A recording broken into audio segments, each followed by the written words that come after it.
What's going on, everybody? It's DrFumblezPhD here, coming at you with a new little project I'm starting called DrFumblezPhD. Basically, this is going to be just kind of a little talk show about just anything and everything nerdy and awesome. Just something little I'm putting together. I really do want to get your feedback because I want to see, just how well this is going to go, how this is going to play out. I really am curious, to see if it could be something, if it couldn't be something. If you like the topics we talk about, if you don't like the topics we talk about, I want you guys to let me know. I mean, this is all solely based up, on talking to you guys, getting conversation started, and just having fun, No filters, no nothing. Now, I do want to warn before I get into today's topic, there may be some spoilers. So, spoiler alert early on, okay? Today is going to be episode 1, where we're talking Pokeball Z. So, talking about two of my favorite animes, Pokemon and also Dragon Ball. First, I'm going to kick things off with starting about Dragon Ball. Okay, so we had Dragon Ball Super end back in April-ish, with the Tournament of Power coming to a conclusion. I was stunned with the animation in the last episode. I mean, you just could not get much better than that. The story, everything. Like, that is how Dragon Ball should be. Like, let's all be honest. Dragon Ball GT, the only good thing to come out of GT, besides Omega Shenron, was Super Saiyan 4. Okay? The baby part was garbage. Super Android 17. Like, let's be real. And that was the one thing I was so glad about Dragon Ball Super, was it kind of just pretended that GT never existed. And being a Dragon Ball fan, I know that's kind of hard for me to say, but let's be real. GT was not that great. But going back to the Tournament of Power, I was so stoked on how they ended it. There were so many different theories, the Grand Priest possibly being evil, there was plenty of signs that pointed to that, and that would have started a whole nother arc, and that could have been awesome, but, they ended the show very well. And it may not be the end. Who knows?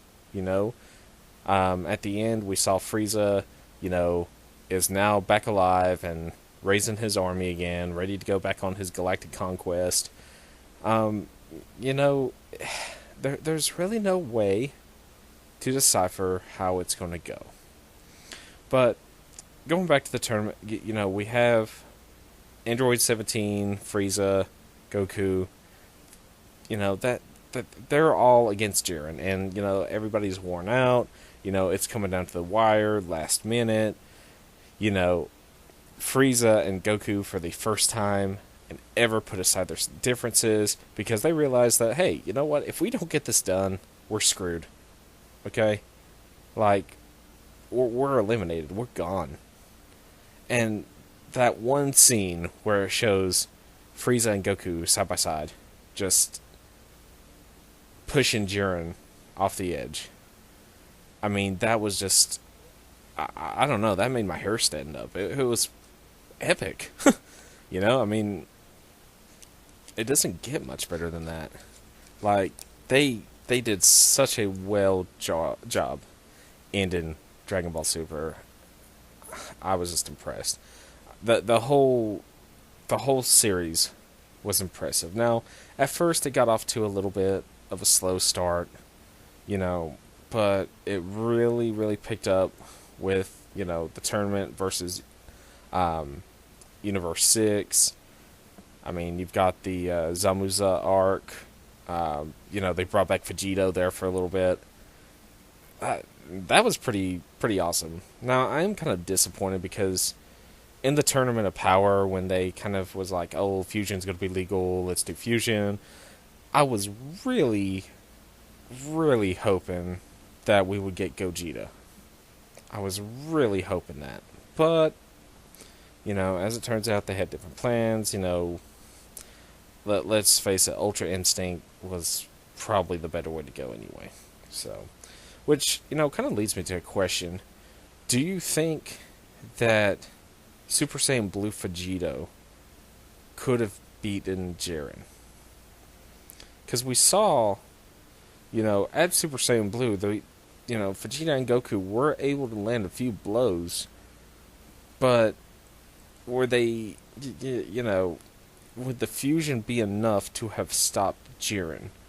Or would Super Saiyan, would Goku's limit break, Ultra Instinct, would that be the only way to go? That's kind of something I was just curious about, something I thought about. I'm not 100% sure. I don't think, because Vegito did struggle with Zamuza, and Zamuza was a god, technically, and Jiren was stronger than certain gods of destruction. So, I don't know. Just some food for thought, throwing it out there. But anyway, very happy with the Tournament of Power arc. Yeah, it kind of seemed like some of the fights were a little short, but in the end, Super ended on such a great, great note. And it was just fantastic. Kind of leads me to think, do you think they're going to continue with Super? Do you think they're going to start maybe a new Dragon Ball series that's based off of Super? Because Super introduced a lot of good characters. Of course, Beerus and Whis, Omni King, all these different. It just opened the door to all these universes. So I don't think they're gonna have a hard time. It's just a matter of if they're ready to take up that challenge, start a new Dragon Ball series. Who knows? It's. I would love to see it keep going. I mean, I know I'm not the only one because little story time here. Back home, when Revival F came out, and they were showing it in select theaters. It was like on a Tuesday night. Like, who the hell goes to movies on a Tuesday night anyway? I mean, let's be real. Nobody goes to the movies on Tuesday. So, they were showing it on a Tuesday night, and I figured, hey, this is going to be awesome. I'm going to have the theater to myself. Going to get to watch Dragon Ball on the big screen. It was actually sold out. So the fan base is out there. The fan base wants to see Super. They want to see Dragon Ball continue. They want to see Dragon Ball thrive. It's just, up to the writers, I guess. We're kind of just at their mercy, so. But, moving on. So, enough talk about Dragon Ball. Moving on to Pokemon. Yes, who does not love Pokemon? Whether it was, you started out with the original Game Boy, with your red version or blue version, fighting against your older sibling for who had what, and trading with the old jinky-ass trade cables. Yes, I remember that. That was awesome.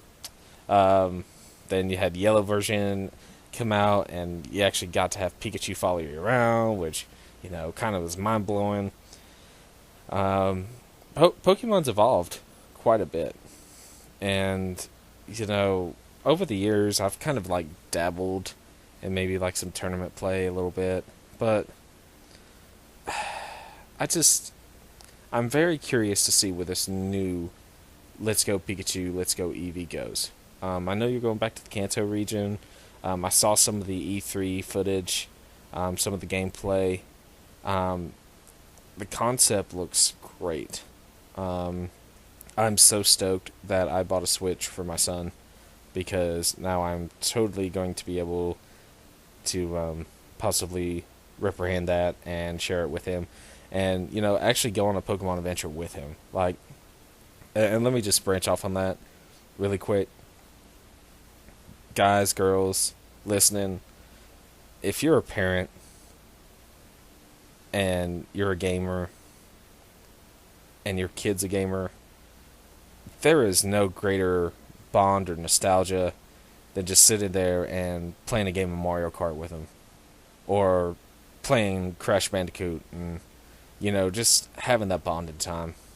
There's really not, and that is one of the things that I think I'm going to enjoy about this game is I want to sit there and my son's going to start his first Pokemon adventure same way I started my first Pokemon adventure, but it's going to be a little better for him, of course. I didn't get to ride a fucking Onix or Rhyhorn or have freaking Mr. Mime follow me, which I don't even know why I would have Mr. Mime follow me. Adult sex offender Pokemon, which is weird, but it's just those moments right there that's kind of awesome. And something I'm really, really looking forward to. Now, Pokemon Go is going to be incorporated into the game, which I think is really interesting. Because for those of you that played Pokemon Go, when Pokemon Go first came out, there was so much hype. And it kind of tanked there for a little bit. Like, for about a month or two, it was strong and then kind of just meh. So, Niantic made a few changes, released Gen 2, kind of got people back into the groove of things. But Pokemon Go's really escalated a whole lot since it first came out. So, if you're an old player and you haven't picked it up in a while, I would recommend you check it out. They have added a lot of changes, a lot of cool new features to it. And, it's summertime. It's a good way to, exercise and have an excuse to be nerdy at the same time. Let's just be real. Okay? I mean, for God's sake, I lost probably about 15, 20 pounds playing that game, walking around trying to get a damn Pikachu that was hiding in the woods, or, trying to find a Squirtle that was, hiding in a lake somewhere. Who knows? Which I don't understand the spawn points in that game, but, hey, I don't get paid to make those decisions. But anyway, yeah, check Pokemon Go out if you haven't checked it out in a while. A lot of cool stuff came to it. But, I think I've been waiting so many years for a Pokemon game to come to console. And I'm just kind of interested in how it's going to play. Which, technically, thinking about it, the Switch really isn't a console per se. Because, you can detach it, become a tablet, kind of have that handheld feel to it. But one of the things I always thought would be cool is a multiplayer Pokemon game. One where you can, walk around in the same world with other trainers, battle other trainers in, like, live time. Kind of like an MMO type feel. But, I guess that would probably cause a lot of chaos because you would have to have so many servers because so many people will be playing Pokemon. I don't know. But, just personal opinion there, throwing that out. And just a little FYI, if anybody wants to know, my favorite Pokemon is Mawile. And if you have a problem with that, then go take a bath with a toaster. Okay? Because I love Mawile, and Mawile is my favorite Pokemon. May not be the best Pokemon, but it is my favorite. I don't know why I am attached to that cutesy, I have a giant jaw on the back of my head, I'm going to kill you. Maybe it's the Mega Evolution where I get 2 double jaws that's going to kill you twice as fast. I don't know. You only got 2 weaknesses, ground and fire. I'm just saying, like, Mawile's a pretty badass. Not to mention the abilities Mawile gets, Hyper Cutter, Intimidate. Really great if you're trying to build that sweeper for your team. Also, not too bad in a Trick Room setup either, because Mawile's kind of slow, but, that's a story for another time, kids. But, anyway, so, kind of just gonna draw this to a close here. Like I said, this is just a test. Kind of seeing how this whole talk went. In the future, I would like to add, guests to come on, things like that. Make it a little more lively, a little more interesting for you folks. If you like the topics, let me know. If you like the discussion, let me know. If you just liked hearing the sweet, docile tones of my voice, let me know. All criticism is appreciated. I know it's the internet. There's going to be somebody out there who, has a stick up their butt and just purposely wants to be like, oh, you suck, dude. But whatever. It's the internet. I know that. But constructive criticism, guys, really would appreciate it. And I just want to thank you guys for stopping in, listening, checking out DrFumblezPhD. I'm going to be working on some more content in the future. So, this is just a foundation. But, like I said, I really need your guys' opinion. I need to know what's the best way to go. What's the best way to handle things? What do you guys want to talk about? What do you guys want to hear? What do you guys want to discuss? That's what I want to know, and that's what I want you guys to comment down below. Thanks so much, guys. Have an awesome day.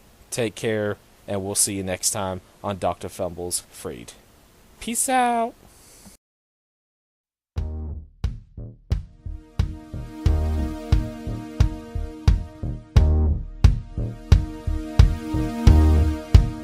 Standing in the rain with his head hung low, couldn't get a ticket, it was a sold-out show. Heard the roar of the crowd, he could picture the scene.